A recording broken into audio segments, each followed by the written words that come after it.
the famous Portuguese traveller Pires observed that Cambay, with her right arm, reached towards Eden and with the other arm towards Malacca. However, control of the Arabian Sea by the Portuguese in the 16th century led to the beginning of the decline of Cambay. For the first time in maritime history, the Portuguese introduced a system of license known as cartas, which every ship was required to obtain. In fact, all ships coming to and going from Cambay and other Gujarat ports were obliged to compulsorily halt at Diu and pay extra customs duties there. This additional burden, together with gradual siltation caused by high tidal waves in the Gulf of Cambay, led to gradual decline of the port of Cambay. However, with the rise of the English and the Dutch in the western coast of India, Surat began to emerge as an international port in the late 16th century. In 1573, when the great Mughal Emperor Akbar conquered Gujarat, Surat became the main port of the Mughal Empire and steadily grew into a top-class emporium of world trade, a first-class port with the hinterland across the Mughal Sultanate. Surat was the only embarkation point for Hajj pilgrims from the region under the Mughals and was also known as Bandar Mubarak, that is, the Blessed Port. European merchants were quite astonished to observe Surti Banyas undertaking their business transactions not by words but by means of fingers. Almost all the business used to take place in complete silence under the cover of a piece of cloth. The Saravs or the Shroffs, exclusively hailing from the Vaishnav caste, were also an interesting breed, what with their instant currency examinations and valuations. European travellers such as Pierto de la Velle, Sir Thomas Roe, Mandelslow and Thevenot, who visited Surat in the 17th century, were fascinated with the Surti way of life, as it were. Little wonder then that the intrepid French traveller Monsieur Jean de Thevenot, a scholar, linguist, historian, botanist, chose to write a historic account of his visit to Surat. These observations of the original documents in the museums in Paris and Amsterdam are considered to be the most authentic chronicle in the annals of the Indian customs. Jean de Thevenot's first-hand account of the customs house procedure and the prevalent practices of inspection of baggage and goods at Surat during 1666 is something of an eye-opener. Customs procedures were laid down systematically and followed strictly, sometimes to the chagrin of passengers. The key officer who controlled both the port and the customs house was known as Shah Bandar. He was assisted by a number of lower-ranking officers ranging from inspectors to clerks, shroffs and peons.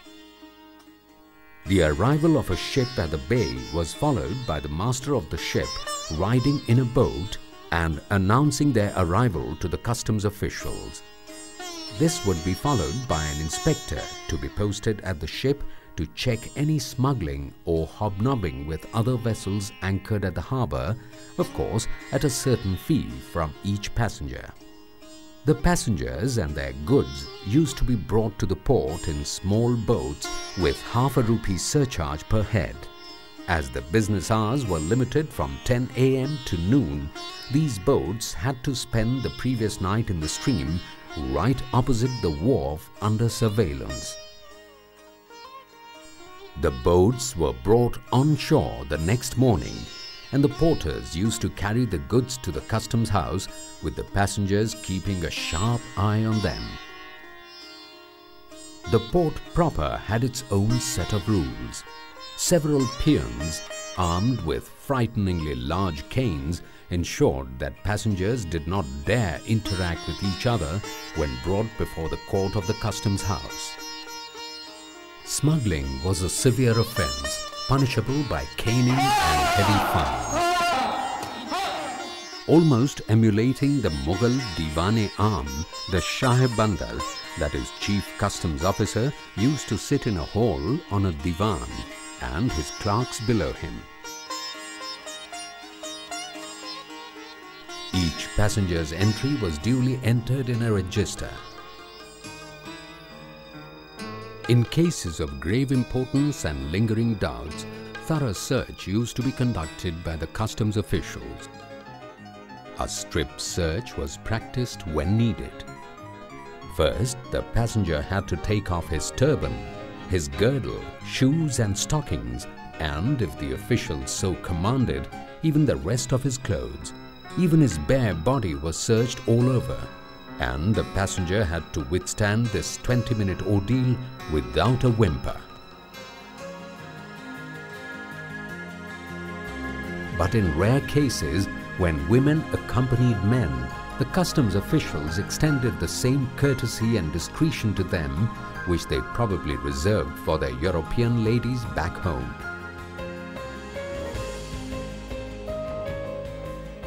In case of any gold or silver found in this personal search, a duty of 2.5% was slapped, and only after coughing it up could he walk out of the gate.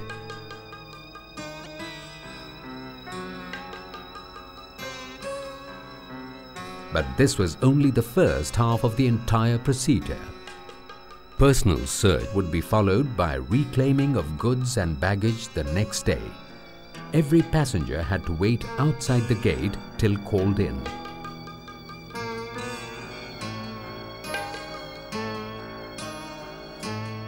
When his turn came, his baggage used to be emptied in the middle of the hall, and all the contents were thoroughly scrutinized. If the clerks deemed it fit, the passenger was allowed to go after paying the proper duty. If not, some passengers had to wait as long as a whole month to reclaim their baggage, especially if they carried merchandise on which duty was payable. Strangely, customs duty structure at that time was based on the country of origin and even community of the trader or passenger. Depending upon the community and the country of origin, the rates varied from 2.5 to 5%. As a reward for defending Aurangzeb against Shivaji, the British and the Dutch were granted concessions in customs duty, ranging from 1.5 to 3%. Import into Surat consisted of European goods and hardware brought by the Dutch, the English and the Portuguese, copper, silk, lac, tea, sugar, porcelain, spices, ivory, bullion, coffee and dates. The chief export articles were the richer kind of silk, cotton, indigo, drugs, cashmere shawls and more. Soon, the port of Surat, like many of its predecessors in history, was inching towards its decline. On the one hand, oceanographical factors were responsible for ships to seek new destinations. While the port was becoming shallower with the Tapi causing increasing siltation, soil erosion was a major cause of concern too. Consequently, ships had to be anchored at greater distances and farther away from the shore. This made the task of administration and surveillance of ships and its cargo even more daunting. The glory of this great port of international repute began to fade by the end of the 17th century, coinciding with the gradual rise of the Bombay port. The rich Jain, Vaishnavs and Parsi merchants shifted base to Bombay from Surat.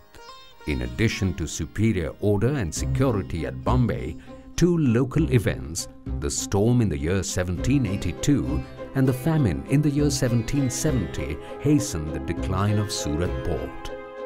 It was worthwhile to note that the islands of Bombay were given in dowry to the English King Charles on his marriage to the Portuguese Princess Catherine in 1662. The East India Company acquired these islands from the British Crown on lease for an annual sum of £10 of gold. The company, which was operating from Surat, was in search of a deeper water port so that larger vessels could dock there. The shifting of headquarters of the company from Surat to Bombay in 1687 led to the eclipse of Surat as a principal port. It is no exaggeration to say that the glory of Bombay was paved on the inevitable decline of the port of Surat. Surat did not fall because Bombay grew. Bombay grew because Surat declined. Once known as a pot of gold, the port of Surat today makes a justifiable claim to being a permanent landmark of monumental as well as sentimental importance in the history of medieval Indian customs. The period of 4,000 years between Lothal and Bombay therefore offers tangible evidence of supremacy of Gujarat in ancient medieval maritime trade of India. Little wonder then that Surat is still fondly called Sonani Murat, the eternal pot of gold. Even after the decline of Surat and rise of Mumbai, the magnificent maritime legacy of Gujarat has continued to play an important role in India's international trade. The emergence of ports of Kandla, Sikka, Vadinad, Dahej, Hajira, Mundra and Pipavav have amply proved that given focused efforts, glory only gains permanence and continues to glow brilliantly for posterity.